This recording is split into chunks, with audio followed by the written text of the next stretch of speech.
Morning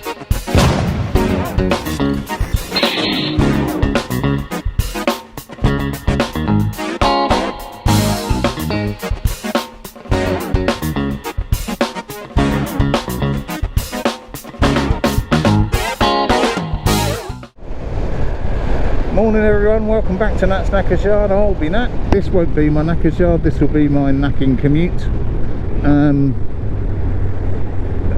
I haven't been into work a lot recently with the funeral and everything else, and because I work in London, yada yada yada yada. But I have been training it in. This is the first time I've ridden in for a little while, but I thought, nah, weather looks nice, I fancy a change.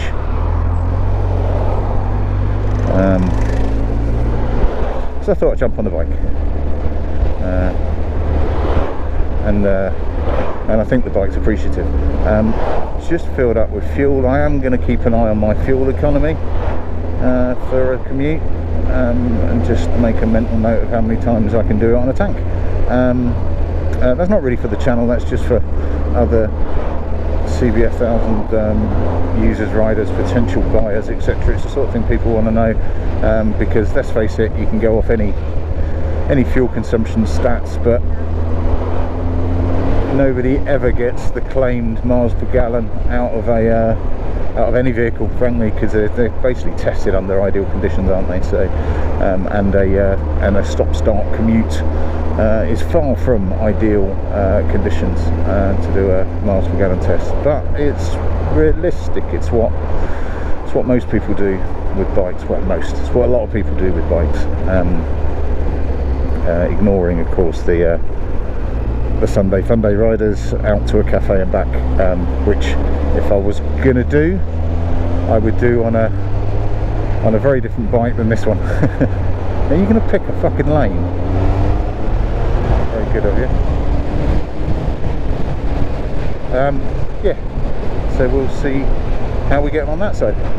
On the channel, I phoned up Maitland Racing yesterday and booked Tango in for an MOT on Saturday morning, which is good. Now, Tango not being ULEZ compliant, that's an extra 13 quid worth of riding in London for a day.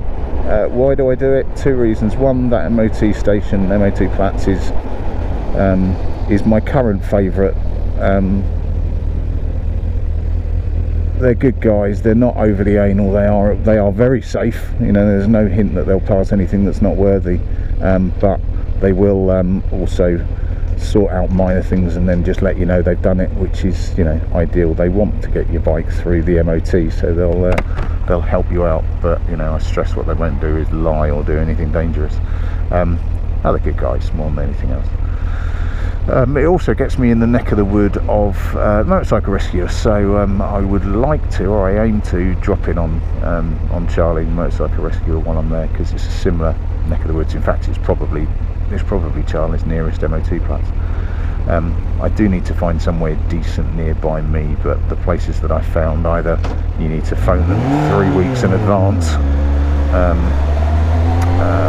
or the only one you can get into at relatively short notice is a Kawasaki main dealer that I've used before, that on my first project, that didn't do free retest. Well, they did within 24 hours. Fuck that. What a, yeah, not that you want a retest, but you do want to know that if you've picked up something daft, like you've forgotten a reflector on your rear mudguard, that they will either sort it out themselves and chuck something on, or give you, you know, a fail retest, come back within a period of time. Now that period of time in most places is, you know, a week. They wanted, you know, they would only do it within 24 hours. Fuck that. That's just shite. Not doing that. So yeah, I'm still on the hunt, and I did one local one, I won't name, but I'm fucking adamant they found extra stuff to do on the bike and ended up charging the tits off me to get it on the road. So no, not returning there either. Now I know there's there's at least one subscriber, Malcolm, that's going to be, you know, that is probably already typing in the comments button about his woes with his place. When it comes to it, the simple answer to anything that you have in terms of customer relationships where they're not doing you right or they're taking too long, just don't go back. That's the power you've got. You know, you don't. No point trying to take your bike away and refuse to pay them. It's just, you know, just don't give them the return business. And in the modern world, then slag them off on social media. But you know, that's not my bag. I'm not into that. So yes, so the end result should be, touch wood, should be a MOT Tango by the end of the weekend, which could mean an on the market Tango as well, which would be nice. I'm probably in the wrong lane here and I can't see shit. I really should have worn sunglasses this morning, but hey, yeah, God, I'm fucking blind. I don't know if you can see anything, particularly the second I fog up the sun hits it and I can't see a thing. Heavy traffic, no shit, Sherlock. What else are I going to talk about? So that's Tango and Tango done. Next project, well, the next project is going to... I just stalled it. The next project is going to be back on the shiver, because it needs to happen. Come on. Yeah, because I need to get the shiver sorted. I don't know what. It's had a weird issue from the off. It's something fuel delivery. It cuts out when you ride it. I don't know. I really don't know. Now, if it was a carbureted bike, I'll be stripping the carbs and cleaning them, but it's fuel injected bike, so following the same logic, I think I should do that. Although through the diagnostic software,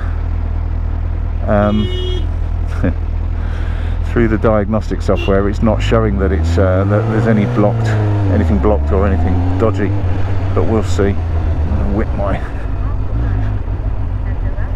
whip my mirrors in because I think I'm going to need it.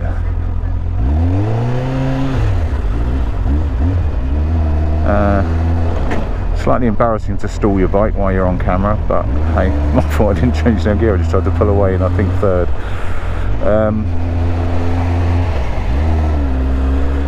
Yeah, so yeah, we'll see what happens with the shiver. The main thing that I wanted to big up, now I'm not a fan of shout outs.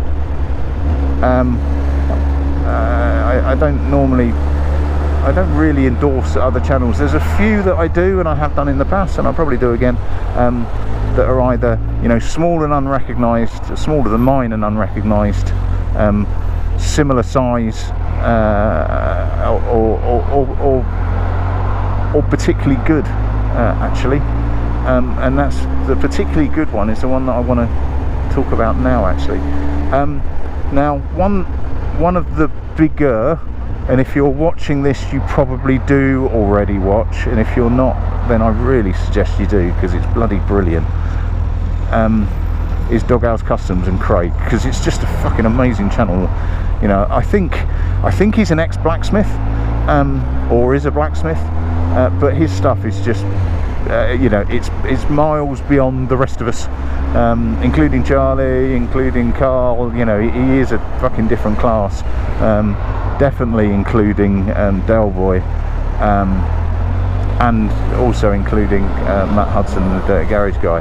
He is just a different class, and it's brilliant stuff. And he is a fabricator extraordinaire. You know, used to fabricating, I think, of Del Boy with an angle grinder.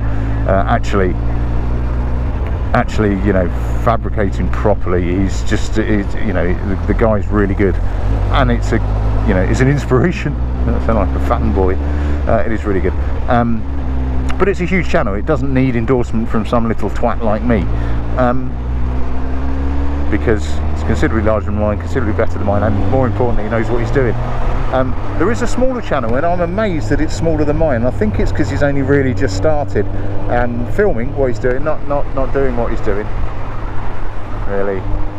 And that's Dust Monkey, and I'll put a link down at the bottom there. It's a dude, I think it's Wayne. He is Craig's painter, basically. So Craig is bloody brilliant, but he also knows his limitations. But more importantly, Craig aims for perfection. Now, if you're aiming for perfection, you don't really, there's some things you don't do yourself. You don't powder coat yourself, definitely, and more often than not, you don't paint it. You don't paint yourself either. And Craig doesn't, because no matter how proficient, I would say rather than professional, no matter how proficient he gets, he will not meet his own high standards. So he sends his stuff off, and he sends his stuff off to Wayne Dust Monkey, who is a painter by trade, and the stuff he does is fucking amazing. He's also an amateur fabricator, and the stuff he does is fucking amazing as well. You know, arguably as good as, maybe not, but certainly close to Craig. And if you really want, and this is why I'm doing this, if you really want how to do stuff, not sold as how-to, sold in a similar fashion than I aim to do as a how-I rather than a how-to. Oh, fogging up like a bastard here, I can't see a thing. Then go over to Dust Monkey. You will pick up two things. You'll pick up his project, or his project singular, because he runs one at a time. There's a completed one in there as well that you'll see that is just fucking beautiful, and really well thought out. He's a lot more in the way that I end up doing stuff. He's not an in-depth mechanic. He can be, you know, he's proficient enough, but that's not what he is about. He is about turning a working engine into an amazing machine, which is, you know, beyond what I do. I'd like to turn a working engine into a usable machine, brackets what is quite pretty, or what is a bit different. But some of the stuff he does is amazing. So he's currently, I won't go into the whole special sticker bike project that Craig's doing. You know, he tends to do older bikes, he tends to do Enfields more than anything else, and he's got a competition to win the bike. I won't go into that, mostly because I don't really understand it, but he's given the painting off to Wayne to do at Dust Monkey, and he's currently, as I record, taking his subscribers and viewers through the process and how he does it. Now I am watching as an avid student, because I'm a proficient painter. I'm a functional welder and a proficient painter. That's a nice way of putting it. What I've done, what I do and what I have done works and looks good, but I'm also aware that I've picked up several bad habits. I'm also aware that I'm probably about as good as I can get, not with my current kit but with my current practices, and I don't just want to keep churning out the same sort of thing. Now that's not a content creators, you know, I've got to keep it fresh, and other buzzword bingo stuff. Thanks, fella. It's the fact that I want to keep learning, and at the moment I'm in danger of stagnating and just turning out the same stuff over and over again. So I'm watching him and I'm learning. You fucking indicate. Are you in? No, not going to use that indicator that you've got on, prick. Yeah, so I'm keen to learn. So there's bits and pieces I've learned. At the moment, he's put the base coat on the tank. I think I need to learn to prime with my paint gun rather than rattle cans, and then base coat it after that. He's also, you know, wax lyrical about guide coats, how to use them, when to use them, etc, etc. So, you know, if you're interested in, you know, if you like my paint, watch his, because his is better, and it is an ongoing education. and he's only on like sort of 600 subscribers or something ridiculously low, which I'm sure will boost up because of the link to Craig's channel, and Craig's been talking about the fact that Wayne's got his tank. But yeah, it's you know, it's great stuff to watch. It really is. And I suppose it really depends what you're looking for. I mean, I like a story. I like to follow a bike developing over time. You kind of feel, you know, a sense of shared ownership. I don't really watch things as a tutorial. I like seeing the context that it's in, and I think that's why this the paint for the special sticker bike kind of clicks for me, because I'm following it as a journey as Craig sorts out. Craig creates something fucking special again, but also there's an element of learning on that side as well, which is interesting too. Right, I'm going to keep it short because it's not the most interesting commute in the world. I've got very little rattling on to do, and I will see you on the weekend, when hopefully, well, the thing that I'm really looking forward to is a ride out on that bike. I want to feel what it's like, and you know, I've only hiked it up and down my road just to check safety as much as anything else, and nothing's rattling and loose. I'm really looking forward to having a bit of a ride out. Hopefully at the end of that ride out will be an MOT certificate. What the fuck are you doing?